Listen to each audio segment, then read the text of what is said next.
My name's Dean. I'm a recovering addict, and this is Inside Addiction. I want to welcome author and recovering alcoholic Richard Broom to Inside Addiction. Richard, welcome to the show. Thank you. So why don't you start telling us a little bit about yourself, how it was growing up?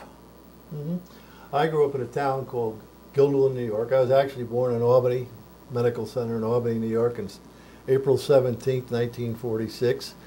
And, you know, they moved a couple times, and then about 5 years old on, I was in Guilderland. I went through all my school years in Guilderland school systems, and, you know, it was, if you look from the outside, it was middle-class America.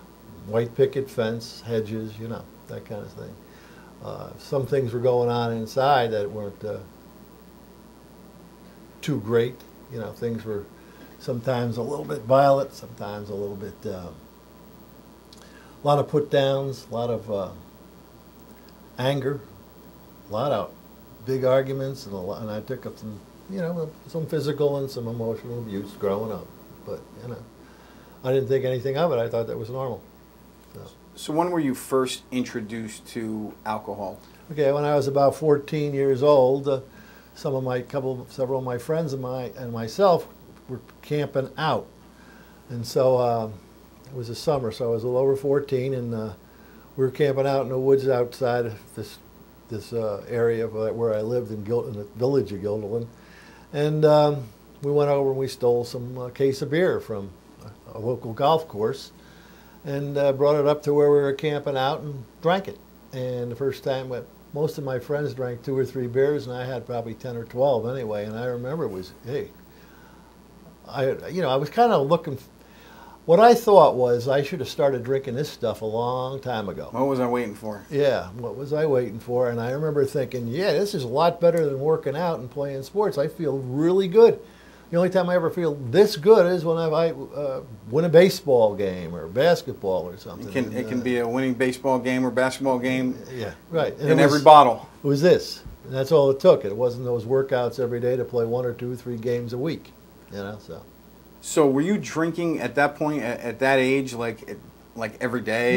No. I drank whenever I thought I could get away with it. That could have been 5 times a year, 6 times a year for the next 2, 3 years, 7 times a year. It wasn't a lot, but every time I was drinking, you know what I did? I got loaded. I drank to get drunk. There's no doubt about it, and that's what I was looking for. I was looking for that feeling that I got that first time. So how long did it go on where you were just drinking when you could do it to it progressing to more? Well, when I went to college, I remember thinking when I went to college, nobody's going to ever tell me what to do again. I just turned 17. You knew everything. Absolutely. I knew more than everything. And I remember thinking, nobody's telling me what to do again. And I get to the college and they want me to wear a beanie, you know, freshman hazing and stuff. And I refused to wear the beanie. So you're trying to get into a fraternity? Oh, that's a different college. Okay. That's later on. First college I played basketball at, it was Cortland State. State University of New York at Cortland, but they called it Cortland State at the time.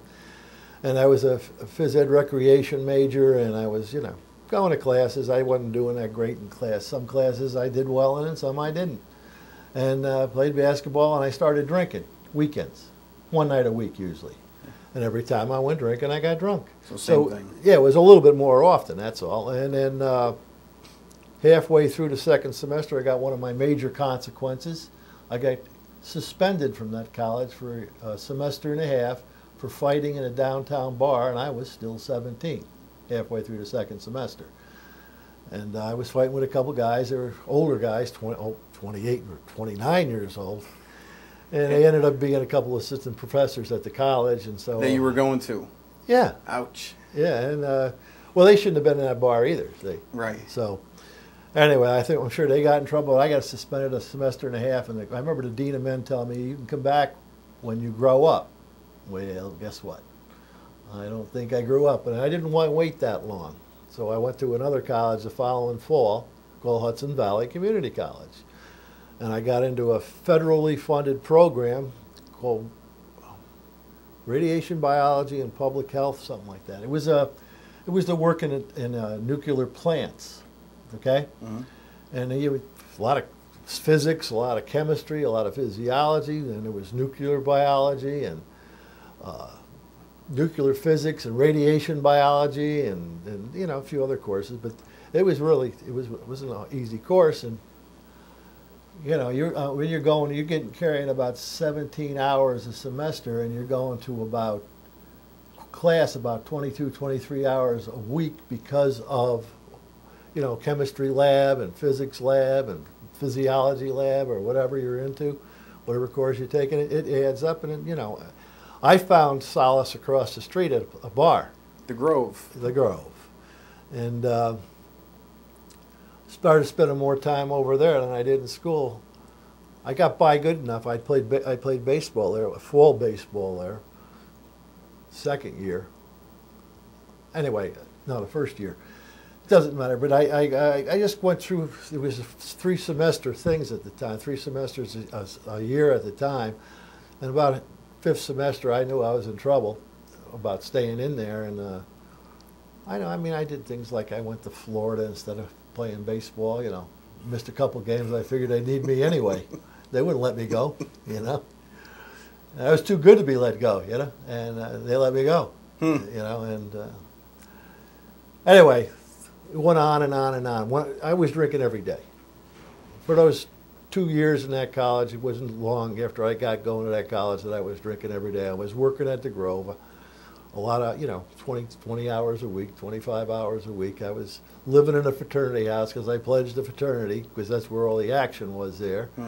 And we were, you know, drinking beer, like on Saturday mornings and watching Bugs Bunny, or we had these big punches we used to make. It wasn't the whole fraternity now, it was just the people, you know, water seeks its own level, and I sought it, I found it, okay? Seek and you'll find. Yeah, there was about 8 or 10 of us that were a little bit on the wild side.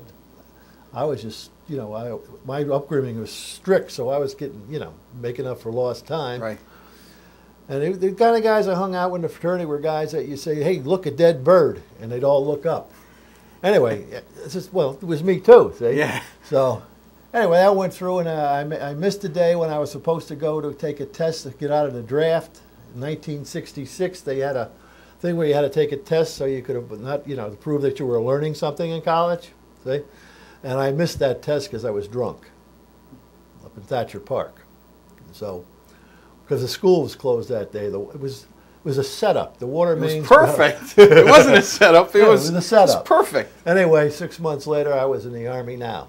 Okay. You know, and I spent the next 2 years there. So in the Army, did your drinking increase or decrease? No, it actually helped me grow up a little bit because I wasn't drinking maybe once or twice a week. I tried other things in there, you know, little barbiturates, you know, little Tuinols, some benzos, what they call benzos, Valium, Librium. It was actually Librium. Smoked some hash, smoked some pot. I didn't like the pot. Hash wasn't too bad. But I always had, if you remember, back in that day, they had, maybe you don't. Don't. I'm 38, Richard. Oh, okay. You don't remember this. And you know what a bong is? Well, we had them when I've heard of them. There was a gallon. It's something you smoke out of? Yeah. So it was a gallon. They were big. They were water pipes or whatever they go. And I'd fill it with wine. You know, half a gallon of wine. Okay. And we'd smoke the hash through the wine. And they all called me Juice Head because I took that wine and I drank it. A little bitter. But, you know, that's what I did.